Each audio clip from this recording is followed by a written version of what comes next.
Elizabethan Express.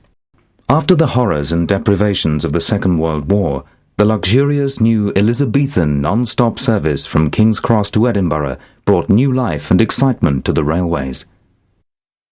This magnificent British transport film, though you may find it amusingly quirky and time-locked, perfectly captures the mood of the time. It takes a snapshot of the optimism in this post-war period of rail travel.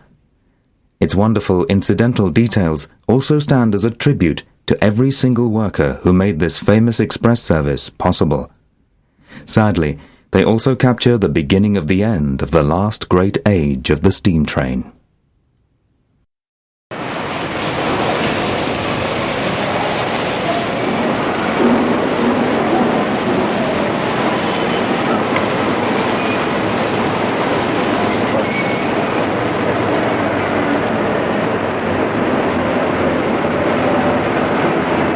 Summer is singing in streets again, and summertime's travels have now begun. The cuckoo sings of the burnished grain, and long journeys gilded by the sun. We soon have the holiday passenger traffic with us. But between us, I think we can deal with all this. The superintendent of operating speaks in the ears of his timetable brains, who sit in their offices calculating how to fit in fast summertime trains. Cudgel your brains for summertime trains. Draw in a train for the passengers waiting to hear cuckoos singing a Highland fling. Draw in a line for a non-stop to Edinburgh over the Tyne. And so the new service comes into its hour. The morning is June. The weather is fine. At King's Cross Depot of Motive Power, the drivers come in to sign on the line. Bob Marrable, top-link train driver, who's always a punctual arriver, wears boots, footplate size, has colour-light eyes, and engine oil in his saliva. Rolly Ruffle, his mate in the team, often sprays out his tonsils with steam and treats gravel rashes by damping down ashes and using the paste like cold cream. The 9:30 non-stop train to Edinburgh, the Elizabethan, will leave from platform 5. Passengers for Dundee and Aberdeen travel in the front of the train. At King's Cross, the coaches are filling with passengers. Porters are willing to carry their cases and find them their places for a tenner or even a shilling. The Elizabethan will leave from platform 5. Passengers for Dundee. Like a general gathering forces, the chef's checking up his resources. All the pains in your belt Mr. Wheeler can melt and roll your eyes around with his sauces.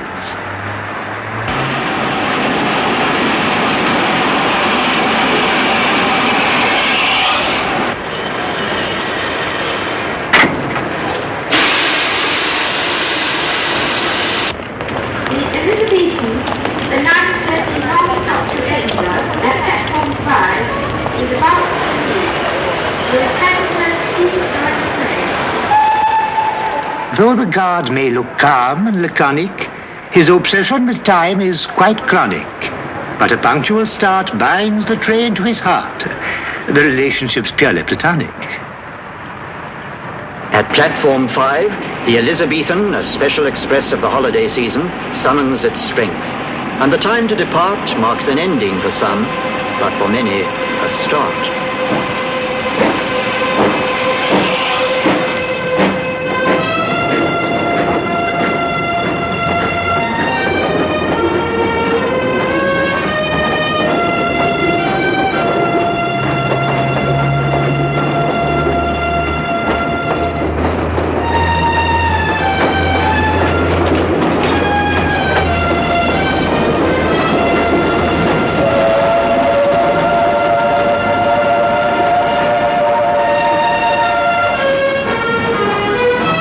As the engine goes with a swing and a shine past the engine sheds, there's a man on the line who gave her that shine. He's the fitter. His was the skill, his the hands that uncoupled her rods, stripped her gear, packed her glands with his firm, skillful hands.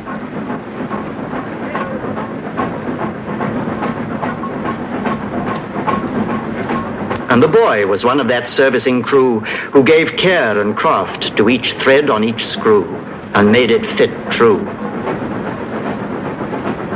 They're the fitters, the men with the cunning to bring through each big end and piston, valve, spindle and spring, all that power and swing.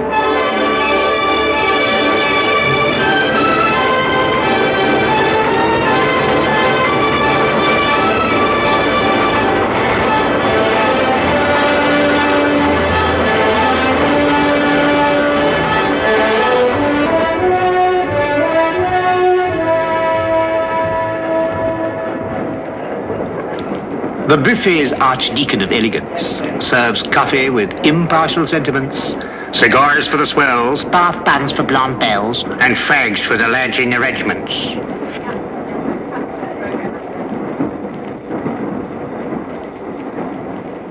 The passengers sitting at buffet tables, the Howards, the Berts, the Cynthias, the Mabels, enjoying the comfort and ease in their seats, careless of crumbs in turnips or pleats, admire the gleam on the chromium plate, the polish on tables, the unfaded state of curtains and fabrics, but rarely give thought to the long years of training, the practice that taught men in large workshops the best way to take a carriage to pieces and how to remake it better than new.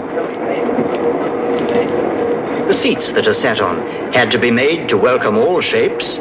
First, the material that mustn't fade or wilt under pressure was cut with a blade skillfully guided, then skillfully sewn, while windows were painted, then carefully scraped, and taps were fitted in shining chrome.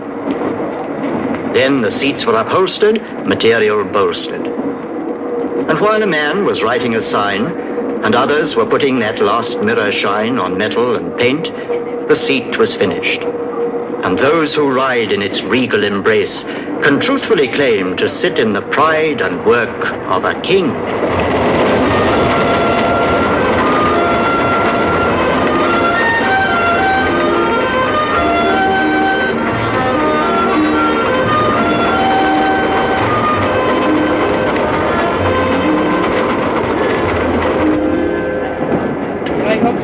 As time gets on, so people get thinner, unless they take lunch or midday dinner. So the kitchen car prepares to fill the waistcoat of Jack and the waistline of Jill.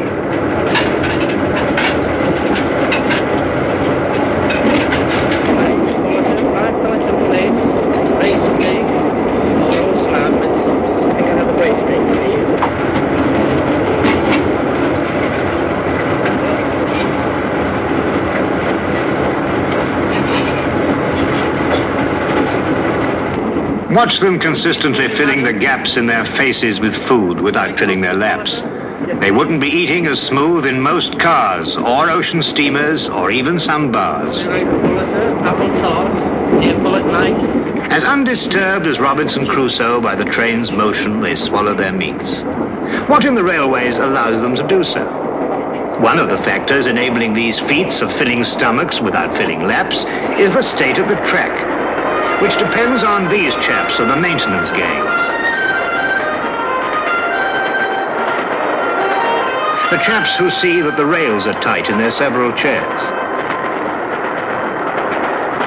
who see that they're straight and on the level, unlike crooks or stairs, who see that the chairs are firmly fixed, that no evil disturbs the sleepers, who see that the gap's not been stretched in the night by clandestine creepers, who see that this very important small gap will not cause any damage by wrapping some diner's first-class Adam's apple in chicken or cabbage, who see that the passengers riding in clover can take meals on velvet at 90 or over.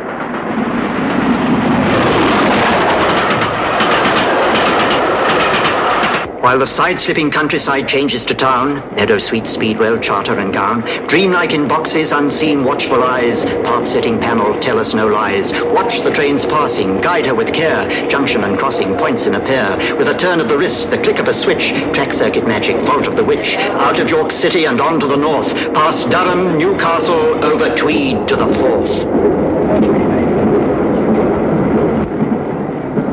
Now beyond York, the Scots crew prepare to relieve the strain on the English pair.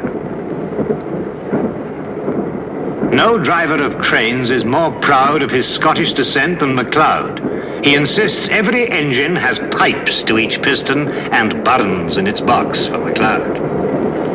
His mate, Mungo Scott's cursed with Bristol, that's as tough as a John Knox epistle. When he kissed a young lass in the dark for a lark, she asked, "Was that you or a vessel?"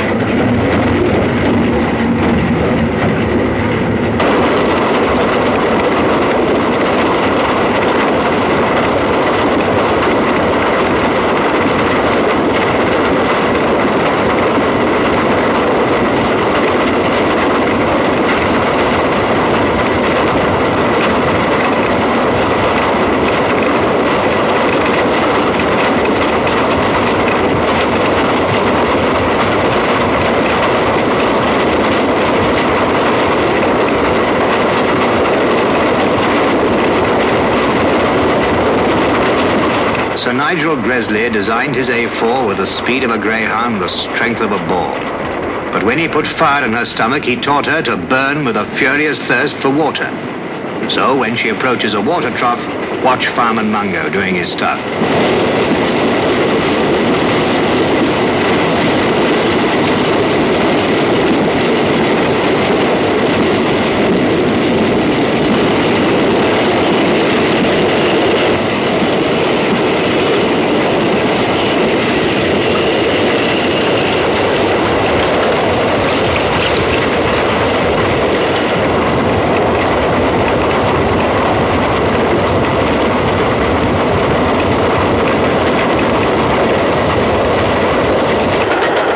Driver and fireman, relieved of the strain, rest now while the pounding refrain that beat itself into the cells of your brain murmurs along in the voice of the train.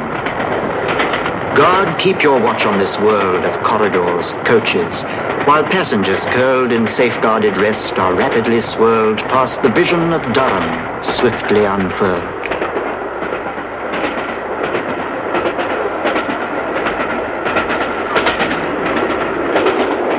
The Elizabethan goes driving onwards, while buffet attendants or restaurant stewards, performing their corridor service dance, try to anticipate passengers' wants, waltzing through coaches to serve in compartments, while signals are serving the train with clear distance.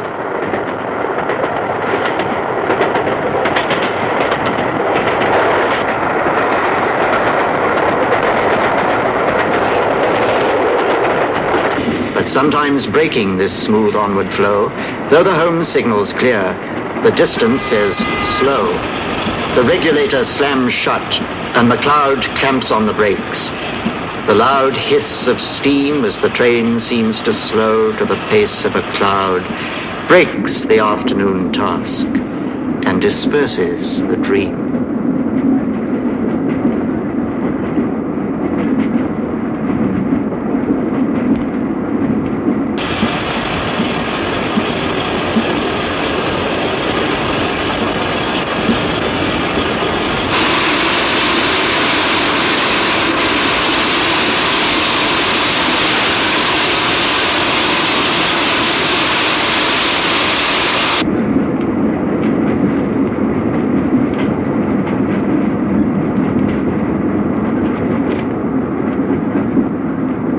At the end of these wires sit men in control rooms, like prompters assisting the course of a play, breathing out words like Arabian perfumes.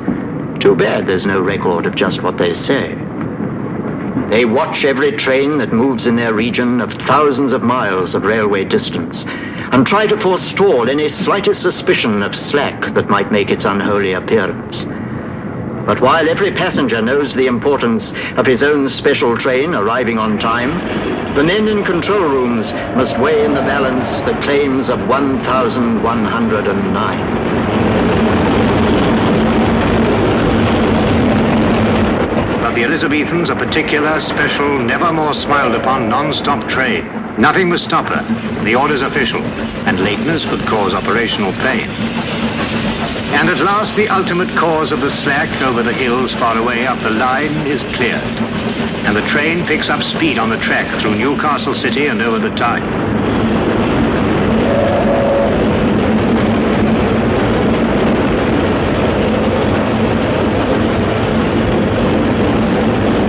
But now the express has lost time. She'll be late unless driver Tony and Mungo, his mate, can make up 4 minutes and nearly a quarter on the difficult stretch running over the border. Here's driver MacLeod, mighty old hunter, chasing each minute of time's silent thunder, riding down seconds over the straight track, chasing the seconds lost rounding the curved track, coaxing each delicate petal of power out of steam's suddenly blossoming flower. Here's muscular Mungo, hard-handed toiler, who keeps water flowing round the tubes of the boiler, keeps up the pressure, heaves tons of coal on, makes sure his driver's got enough steam to roll on, bends till his back ache, shifts as his feet work, rhythmically swinging to make boiler heat work.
As they come down from Grant's house, the peak of the climb, they're over the worst.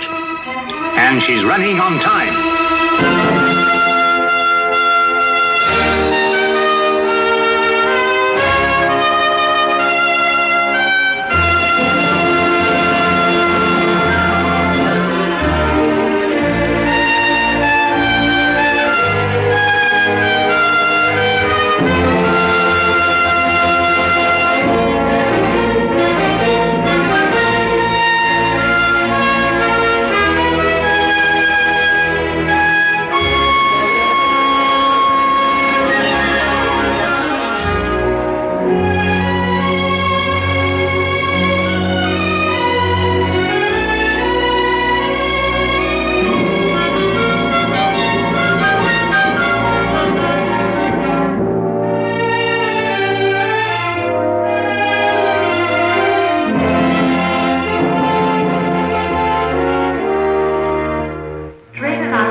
The Elizabethan is running on time and will arrive at platform 10. The train now approaching platform 10 is the Elizabethan from London to King's Cross.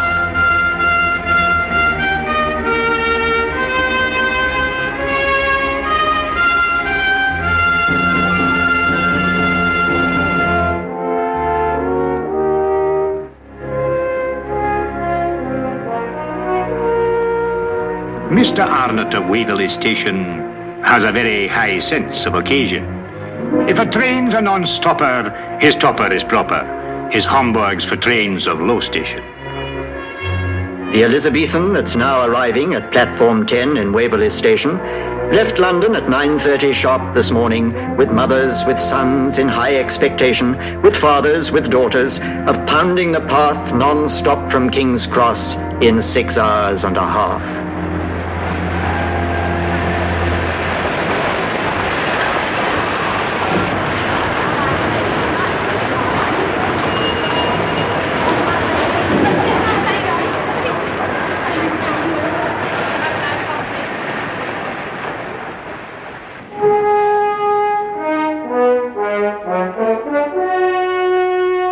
Here Edinburgh stands on its rock by the Forth, singing its welcome to those who come north, where the clans and the heather have fashioned a reason to mingle their blooms in a festival season.